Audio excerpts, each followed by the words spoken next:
Right here, I have a ribeye roast that we purchased from Costco, and on it, I'm going to rub it in, but I just put in some paleo powder original all-purpose seasoning. We really enjoy the seasoning, and I did add a little of the Redmond salt here. I ended up actually buying a huge tub of the Redmond salt off of Amazon because it just worked out to be cheaper, and then I could put it into smaller containers. So just a little idea there. So anyway, I'm gonna rub all of this in, and then what I'm going to do is I'm gonna put it in the oven at 500 for like 15 minutes just to get the top fat side up and just to get the top crisp.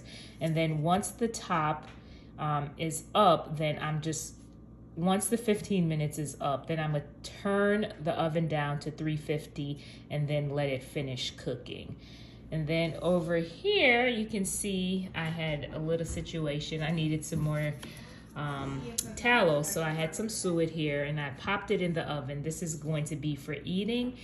If it was for like body products, I would have done it in my Instant Pot because then it wouldn't have like, you know, that strong smell like when it gets a little burnt in the oven. So I didn't mind this because this is gonna be for cooking. So anyway, just kind of put on some gloves and I am just getting all of this in, and we're gonna pop it in the oven.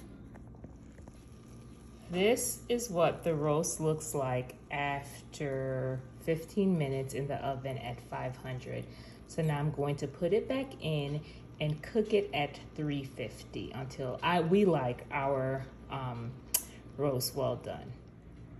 So this is what the roast looks like after being in the oven for a little under 3 hours. Then I covered it with foil and let it rest for 30 minutes. Now we're ready to cut into it.